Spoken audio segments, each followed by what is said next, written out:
Hello and welcome to the Culture Cave. We're back here talking about the Expanse. I'm here. I'm Anthony James, and I'm here with my good friend Emmett. Say hi to the people, Emmett. Hi, people. How are we all doing today? He's here. He's here. We accidentally missed our episode 2.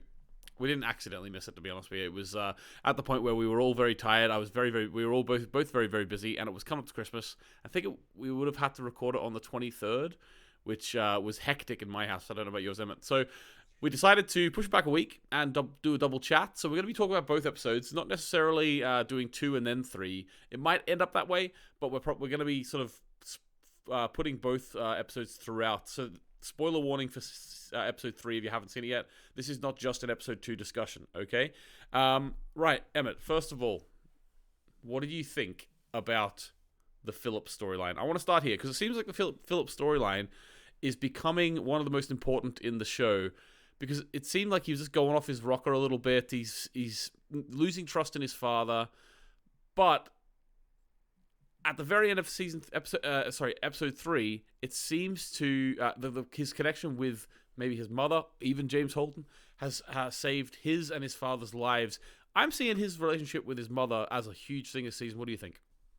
Yeah, I think obviously his relationship with Naomi is still very difficult at the moment. I think obviously the way that his father's treating him at the moment is probably going to have him like sort of lean more towards his mother. We obviously, again, big spoiler for episode 3. As you said, like his relationship with his mom ultimately saved his life, not because his mother stopped the missile that was going to hit them, but because Holden did. He disarmed it because ultimately I believe he didn't want to like kill Naomi's child in front of her. Didn't think that was a good move. Good boyfriend move, bad strategic move potentially. But yeah, I actually was thinking about that, and I don't know. I think Holden I think he wouldn't have wanted to kill Naomi's son no matter what the circumstances, in my opinion. And I think it's interesting that Naomi was going to let it happen, and I think she because she was weighing it up, and her mind obviously came down on, if my son will die here, and she's obviously thinking about how she was treated by everyone on that ship as well. But also she's thinking, my son will die here, but it could save thousands, if not millions, of lives. And it seems like she came down on the other side of that equation, whereas Holden didn't. Holden was like, no, it's not worth losing Naomi's son here.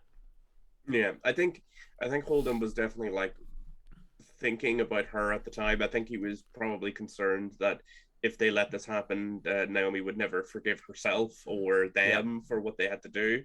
In the moment, she understood like the logistical things, but there's a difference between obviously understanding like the logistical, like being like, oh, this will end the war Yeah. much quicker, and then also being like, oh yeah, I killed my son. That's gonna mess you up for probably the rest of your life. And we've seen it's been a recurring theme of Naomi's character arc throughout the seasons, but especially in the latter seasons when the war has sort of broken out. This sort of tension that she feels, Mm. essentially being on the opposite side of her people, like the Belters, Yeah, yeah, and yeah. feeling like feeling that frustration, that tension that she's having to fight her people. So I think that sort of all plays into that. Like, she's literally having to fight. She was metaphorically fighting her family when fighting the Belters, and now literally fighting her family when Mm. it comes to Philip. Yeah, yeah. It is very interesting. It's so funny. Like 3 episodes before the end of the show, they have this moment where it could have all just been over. They could have just shot the missile, not disarmed it, and killed Marco and his whole crew, and it would have been done.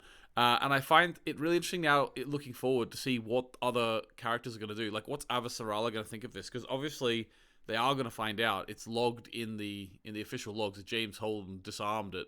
We saw it on the screen. I don't think that's going to get scrubbed. I think that is going to be revealed. They wouldn't show us that on the Yeah, screen if it wasn't going to get revealed. And I think that that's going to make for some interesting dialogue and stuff between Avasarala potentially and James Holden, or even yeah. Bobbie. Bobbie might this might actually cost Holden some reputation.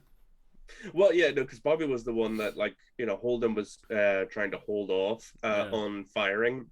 and Bobbie sort of took initiative, sort of pulled rank a little bit, Yeah. and fired it, and then Holden sort of broke command and disarmed it. So yeah, if that information gets out, yeah, it's definitely going to cause problems for Holden. I could see a situation where Holden brings the rest of the crew, bar Bobbie, into like the circle of explaining what he did, so that he Yeah. can work to like cover it up, and that could be a good bit of tension for the last three episodes, like the crew trying to keep that information from Bobbie, Mm-hmm. while Bobbie is trying to figure out what went wrong, on Yeah. top of everything else. Yeah, and overall, just in terms of that last scene there, in terms of, we're touching on it now, so we may as well just finish talking about it. I thought it was really cool, that chase, Marco's 3 ships chasing, and then, obviously they wanted to stay far away because the railgun, but then the Rocinante was, like, turning around and shooting, and, like, these really interesting sort of 180 spins, and then shoot 180 spin back. It was really interesting. I don't know. It's understandable they missed most of those shots, to be honest with you, because they were going so fast on the turn. But that whole sequence there, I thought it was interesting and dynamic. I really liked it. What did you think?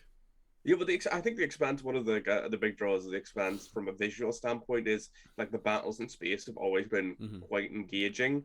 Like they feel very different to like other shows. Like in Star Trek, there's a lot of like sitting around and firing and like other stuff.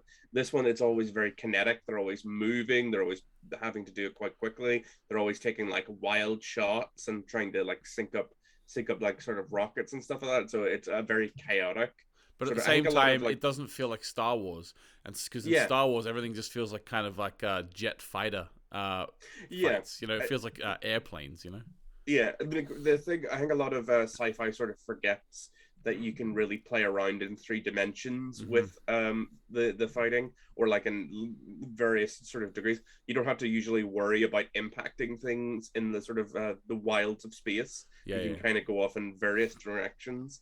yeah, But exactly. again, I enjoyed that fight, and I was actually surprised. I was expecting, when they went into that fight, I was expecting like the Rocinante to take a bad hit and have to like Mm. really, really flee. I wasn't expecting a scenario where they had Marco, sort of dead to rights, Yeah, and on the ropes yeah, basically. They had him yeah, that was really interesting as well. I didn't expect that either. I was in my head, I was worried because I was thinking we've only got 3 episodes left. Are we really going to spend a whole episode 4, fixing the Rocinante? So there was a bit of worry there, but then obviously they sort of got through that by having them win. would have been an interesting wee callback to like season 1, where like they were constantly having to like repair and Yeah. keep the Rocinante chugging along so that they could get somewhere. But Antoinette, my partner, she sort of pointed out a thing that I thought was quite interesting. That I don't know if again, if I read it necessarily in the scene, but she did. When Marco was sort of speaking to them on the thing, Mm-hmm. she was like, he sort of leans back. I think he did that intentionally to show them Philip, to be Oh, like, maybe. oh, are you really going to shoot at me? Yeah. I've got your son right here. And That's interesting. that he was actually surprised that they took the shot, at all. Obviously it didn't detonate, but he's like, oh, they almost, yeah, they nearly killed us. I Yeah, thought yeah. I thought I was going to be able to bluster my way out of there and use the sort of ominous threat of Philip behind me to kind of, you know, I think you're actually. I think Antoinette's probably right there. That makes sense to me. Like the idea that he would purposefully lean back to show Philip. Very conniving. Using his son in that way as well. I actually love that. I think that we're gonna go with that. That's canon now. I'm sure. I'm sure it is. Canon. Well, Antoinette Cannon. We'll put Yeah, that down there as that. yeah, 100%. Antoinette Cannon kind of makes it sound like she can fire a rocket, but that's very cool at the same time. Yeah, You it's know, Antoinette Cannon that they shot the cannon into the into the. episode. It fires canonical information into episodes. There we go. That's it. We'll wait for Yeah. episode 4's Antoinette Cannon. Okay, so all right. So obviously that's the very end of this episode 3 we just talked about. But the whole Phillips stuff anyway is pretty interesting. Interested to see where it goes. Now, another character which seems to be sort of chugging on nicely is Peaches, old Clarissa herself. Good old Peaches. Yep. So she in this episode she did explain it all to Holden when she was talking about her implant. Although that might have been actually, was that this episode or the last episode? Anyway, it doesn't matter. So she actually was able to neutralize the threats upon on the ship of the Azure Dragon by tapping into her mod, which she sort of also bringing into it as well that she took Naomi's place, because Naomi obviously has that anxiety and the PTSD from the time she had to jump out through the door in season 5. So whole lot of stuff going on with Clarissa. What do you think about her storyline so far? Yeah, like obviously this has been this has been a developing thing of her becoming integrated with the crew. Like when she gets dressed down by Holden, like Amos is like looking at her being like, you just got chewed out, and he goes, yeah, but he called me part of the crew. Yeah. And like, and she feels excited. Like obviously this is a good redemption arc for her. She's like putting her body on the line to protect the crew, because obviously using the mod for her is very dangerous, especially in repeated use. So like, and I love the little conversation between her and Holden about when she talked about what her motives were, on like causing all the death and destruction in the previous seasons, and like, how she basically admits to herself that it was all for nothing, really, that she had made a huge mistake, and a lot of people paid for it. And she does even talk about the fella that had trained her and she had been forced to kill, and the guilt that sort of weighs on her, which I thought was great. That's a good callback to that. It was a very effective scene for Clarissa establishing her as a threat. So it's great to kind of call back to that moment and see that she still thinks about that. Yeah, and I think that like Holden mentioned that Amos trusts her, so therefore I trust her. I think, and he says Amos trusts her, I trust Amos. I think that by the end of these 2 episodes, I think it is coming around to that he distrusts her anyway. Like, I think she is becoming part of the crew. I think it's interesting as well. Like, we know she's been a bad guy in the show before, and like but she's getting to the point now where she's properly can be seen as maybe one of the good guys in this current season of the show. She's like getting trust not just from Holden but also from the audience. I no longer worry that Clarissa's she'll turn traitor. Yeah, I don't think that's gonna that's not gonna happen. 100%. She's just a good guy now. She's sort of it's because she's like sort of she was at rock bottom, and there was only one way to go, and that was up. So I think interested to see what happens. Yeah, like even like let's be fair, like the crew of the Rocinante are our protagonists, but they are all varying degrees of morally grey characters. You know what I mean? Like they're not necessarily completely upset. Like Amos admits that he's possibly a sociopath, but like he cares very deeply about the Rocinante crew. It's just like he does not have any compunction about doing like horrible things to achieve goals. Like Holden has done some shady things in the desire to like protect the rings and protect and protect Earth, and Naomi has had her issues as well. So like I think that she's in good company in the sense of like I think these people understand that like none of them are angels.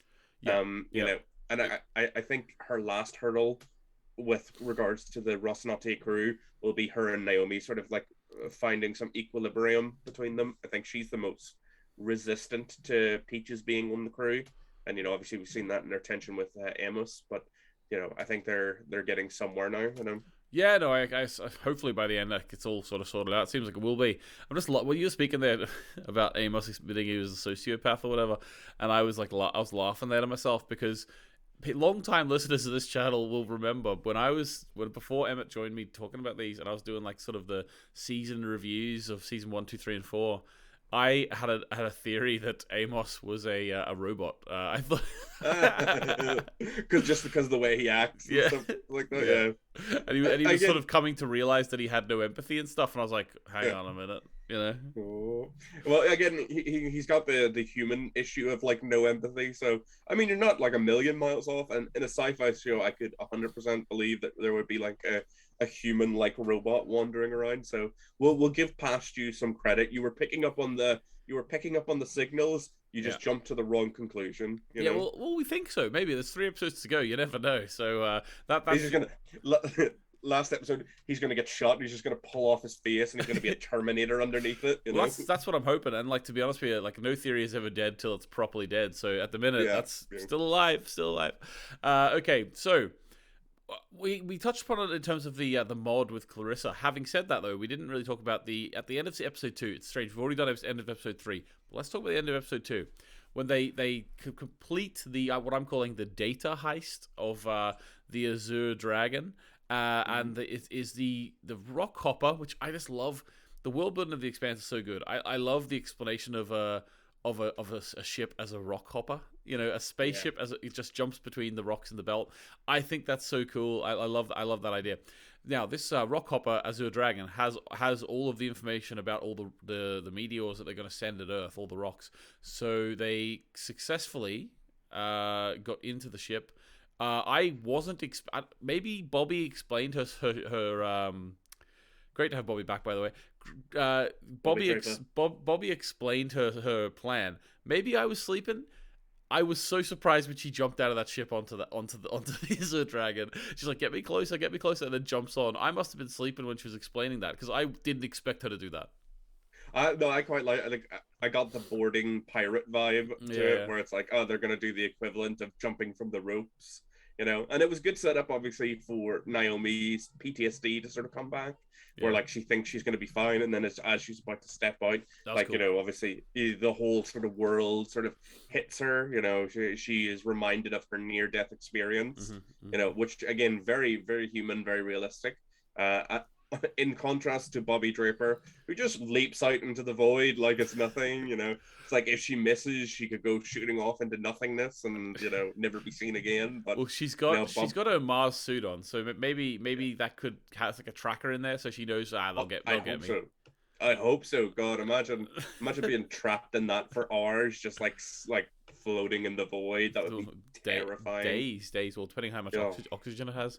But yeah, so I thought that was really cool. I like they actually got now, because this season's only 6 episodes. I get the impression, to be honest with you, and I don't know how you feel. Towards the end of the 3rd episode, I started getting the impression that maybe like Amazon was like, right, you can have 6 episodes to finish it. You know, I kind of feel that way about it. Like the 6 episodes is so small to me that it feels like they were just given a chance to finish the story. And to me, to be honest with you, I feel that certain aspects are rushed. Now, for example, whenever they got the plans of the rocks, there was no mention of that in the next episode, and I think that's because it's just assumed now. Okay, they neutralized that threat. Fine, that's fine, but it still was, in my opinion, a little bit skipped over. I don't know how are you feeling about that in terms of the pace of this series. Yeah, no, it's going at a breakneck speed, which kind of makes sense considering we're in the middle of like a war. It's like, you know, that makes sense to a certain extent. I would love more episodes. I think you would agree too on that front. But again, from what we've seen, it's still been a high quality. It's just, I'm hoping that we'll actually get to see like proper resolutions to everything. Me and Asmet were talking about the fact that like each episode has begun with a little cut to one of the new worlds, and now we have a scenario of some of these creatures are able to potentially resurrect the dead somehow, and it seems like they're setting up, because you know at the end of the 3rd episode or whatever, or the beginning of the little short story we're getting at the start of every episode, and like the little bird was resurrected. And then the girl's brother died, so it seems to be setting up that they're about to resurrect. Yeah, and he's going to get resurrected. Pet Cemetery style, probably. It's probably not going to be good. But it's one of those scenarios of that's a big storyline to bring in, and we only have like 3 more episodes. So I'm like, is it just going to like end with this as like a big sort of like mystery, or are we going to address this, or what's happening? It's interesting, because apparently from the comments last week, they said that was a short story set between, or set around the same time as the 6th book, and I think what they're doing is just having that on the front of the episodes, and it won't touch the main story whatsoever. Now, I might be wrong about that. But if that's the case, then it really will. It's good that they're including it because it is actually source material. But for me, it will feel a little bit like Amazon just being like, "Here, just finish it up, will you?" That's how it'll feel to me. And if it doesn't come into it at all, it will be a bit strange to me, to be honest with you. Yeah, if it doesn't come into it at all, as long as it sort of thematically ties in the end, as long as you can make some sort of clear parallels, that would be, because otherwise, if they do nothing with it, that's a couple of minutes that we're sort of wasting that we could be spending on scenes, sort of with the war effort or the Rocinante. Yeah, and Because as nice as it is, like I do feel that if it doesn't connect at all with the main storyline, okay, it's great that it's a nice story and it's great that it's like some nice world building, but it doesn't help the show we're watching. You know what I mean? Yeah. Well, it's because there's so many. Obviously, it was confirmed in the comments that there's like a 30-year time skip between between the two. So that obviously makes sense. Yeah. Why are they going to bring it back on Amazon in 30 years? That would be great. The 30-year reunion, that would be good. Like, I guess that just means that we're gonna have to accept the fact that, at least in the show, we're probably just not gonna get resolution to certain plot threads. Like, we seem to be real focused on the Marco Inari plot, which again, very good. I really love Marco Inari. And his actor is Inaros. They're gonna come at you. They're gonna come at you. I gotta come at me. Sorry, I'm bad with names. Marco and his actor are great, but like obviously we've still got like the plot with the Martians and the proto molecule and what's going on in the ring world. Well, something's just come back through the rings. Apparently, that's it's been introduced now with 3 episodes to go. So. Yeah, it's like there's not a whole lot of time to like wrap up a lot of really complicated plot threads. So I imagine they're just going to wrap up a few of the big ones and just be like, the adventure continues. Read the novels if you want more answers. To be honest with you, I like Marco Naras. I like this OPA storyline. I do like it, but having said that, it makes sense as a middle chapter of 3 trilogies. It does. But when this is the end of the show, the stakes for me are, even though it's literally about him sending meteors at Earth, but the stakes for me are way less than they were in like season 3 with the proto molecule that could literally just destroy a planet. You know what I mean? With one whatever. I just think that the stakes for me are way less in this final battle. And we'll see what happens with the last 3 episodes and these potential Mars ships coming back through. I assume that's what they are anyway. The stakes for me just don't feel that high. Like, we've literally gone from this world-ending alien molecule that no one knows what it is to a terrorist theme. And I just don't see why. It's just. I'm sure the books, that this being the middle chapter, makes sense. But for me, as an ending of the show, it doesn't quite work as a huge spectacle for me.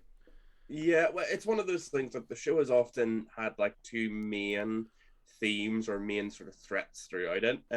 One being like the proto molecule, like you said, which is like an equivalent to like this futuristic nuke, where it can like pretty much wipe out a planet, but it also to make it dissimilar to like a nuclear weapon, it also has the capacity for creation as well. So it's a very, it is a very complex thing, and we start off with it. So yeah, if we don't wrap up that plot, it will sort of feel a little lacking on that front. I will admit though that like the parts of the show that I've often like, I do enjoy the proto molecule stuff, but oftentimes I was more interested in the internal tensions between Earth, Mars, and the Belt. So for this, seeing Earth and the Belt at a full-on war, and like seeing how that affects everything, that has been very fulfilling for me, because that's been the part of the show I've been most interested in, because I'm like, that's very human, that like we send out people to like the far reaches of space and then we sort of forget about them, and then they sort of become like a poor working class that gets abused by like rich and powerful people. I've enjoyed that bit, and like how that's led to the rise of Marcos. But I understand what you mean, where it's like, if we don't get a proper resolution with the proto molecule, there'll be like a big gap in the show's narrative that like won't be filled. And it seems like while we're dealing with the war with the Belt, it would be real like either they'll just not mention it properly,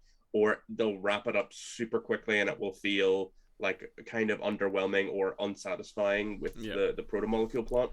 That being said, again, like if we do wrap up this storyline in a satisfying way, I will ultimately really enjoy the show. But it will be like I wish we could figure out some way of like resolving that plot thread. Oh yeah, of course.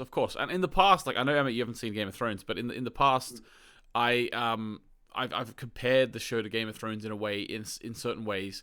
Like there's characters called the White Walkers in Game of Thrones, which are like an ominous threat that are there the whole time, that are like sort of gathering power before they attack, you know, and that's happening literally the whole way through the show, and then towards the end, but also at the same time, as you're saying, like as much as the proto-molecule stuff's cool, it's the human stories that we actually prefer to watch, and I agree with that.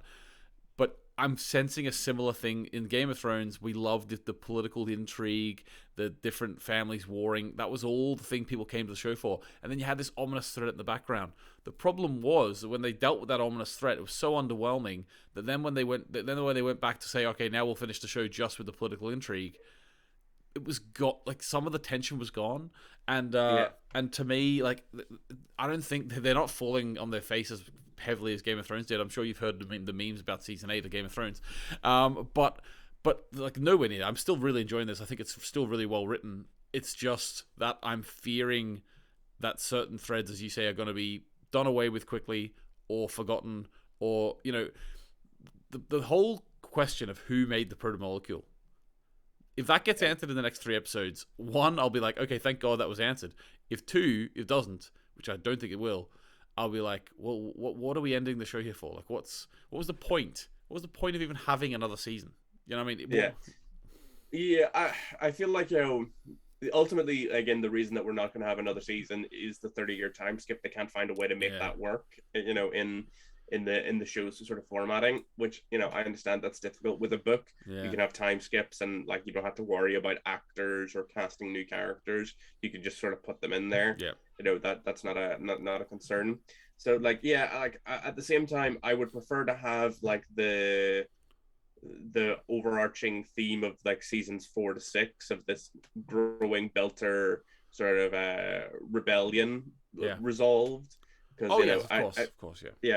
But I understand what you mean. Again, I have not watched Game of Thrones, but you know, that I understand like a lot of the tension in Game of Thrones came from the fact that there was all this political intrigue and all these people backstabbing each other with the ever-present threat of like the White Walkers in the background. And it's like, oh, if they could just sort their shit out for a second, they could focus on what the true threat is. Exactly. But they're all too focused on their petty squabbles and like their revenge, that they can't realize that there's a much greater threat just on the horizon. And that's ultimately kind of what Expanse is doing. It's like, really, they should all be concerned about what is going on with the proto-molecule, what the true, you know, desires of this incredibly advanced and lost civilization were. But they're, again, too busy on the like political side of like Earth, Mars, and the Belt, and like the power struggles there. Like if they could have come to peace, they could have worked on the proto-molecule together in a more safe environment instead of trying to turn it into a weapon of war, which has led to a lot of really incredibly dangerous scenarios happening, you know? Yeah, it's exactly how I feel. But at the same time, you're right. Like, I'm happy that we're seeing the resolution of this story, at least. Hopefully, like, you know, in like 10 years' time or 5 years' time, they think, okay, now's the time we can come back and theoretically do. And I think someone mentioned putting everyone in a little bit of old person makeup, you know? Exactly. Like, you will have to still advance the thing, because apparently the reason why they have to have 30 years pass is kind of 5 or 10 is because literally the society needs to move on 30 years. And you can't just, you know, and the amount of time it takes for, I assume, now I think they said in terms of, I think someone in the comments said, now this might be a spoiler, but it's not for this season, I suppose, so that's okay. But they said something about like repopulation or population. So the idea, I imagine, is that they have to get to the point where a load of people are going through the rings and populating other planets. And that takes time. So you can't just say skip 5 years and then all of a sudden there's 100,000 people on a planet. Like, that doesn't make any sense. So it makes sense. It makes sense, but it just means that I hope we get the whole story seen to fruition. To be honest with you, even though I'm quite a lazy reader, I'm reading the Witcher books at the minute. But I could see myself potentially reading all of these Expanse books before we find out through the TV show, because I don't think I can wait that long. But don't hold me to that, guys. Don't hold me to that. You know how I am. But you could see me there.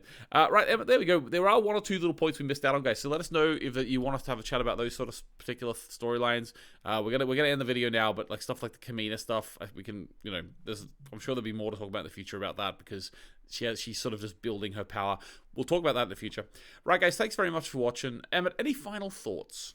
Predictions, maybe? Predictions for the last 3 episodes? Predictions for that, I think Ooh, that's a good. Marco, I think, has to die. I think he's too dangerous to keep alive. Even though they want to maybe take him alive, I think he's Hmm. just he's either going to kill himself or he's going to put himself in a position where he has to be killed, Yeah, I can see just that. naturally. Possibly Philip will kill him. Maybe that'll be Philip's big turn where Philip is he, going to have a turn. 100%. yeah, He's going to have a turn. I don't know whether he'll be accepted by the other side. In fact, yeah. he should be tried. But He should be, yeah, 100%. it's one of those interesting things because at the heart of it, I kind of agree with the Belters, but at the same time, once you step into actually killing people, it almost erodes the point you're trying to make. You know what I mean? Yeah, it's an issue you have in a lot of sort of sci-fi and fantasy where this political underclass are sort of like they rise up and fight, but they're taken over by like a leader who does not like actually care and is just there for the violence and Yeah, like it sort of sort of legitimizes the idea of like political violence to achieve a goal. yeah, yeah, yeah, But at yeah. the same time, like the Belters are the people who have been most mistreated in the galaxy, and they deserve to like have um you know they're a working class that deserves to be liberated. Unfortunately, Marco is not the man to do that liberation. Yeah, yeah. Get Kamina Drummer on it. She'll sort it out for us. Well, I think it's like real life, Emmett. There's been a load of uprisings like this in the past, and I think what needs to happen is all the people who are in charge of the violence need to be dealt with, and then hopefully, like they're basically they've done horrible things, but potentially in the future the Belters, I think that for the rest of the Belters who aren't involved in this violence, I think that there does need to be some sort of treaty or something drawn up, which allows them to have more of a say in what's going on, because at the minute, as you say, they've just been thrown out to the edge of the inner galaxy and in the inner solar system and just said, just fend for yourself out there. Terrible stuff. Okay, well, there we go. My prediction is that Philip and Marco are going to embrace and hug, and then Philip is going to stab him through the back. That's what I'm hoping for. Knife right in that back. Yeah, that's what I'm hoping for. Right, guys, thanks very much for watching, and we'll be back next week with episode 4. Only 3 episodes to go. It seems crazy because this is literally only our second episode talking about it because we missed last week, but that's just the way it goes. So thanks very much, guys, and we will see you next week. Bye.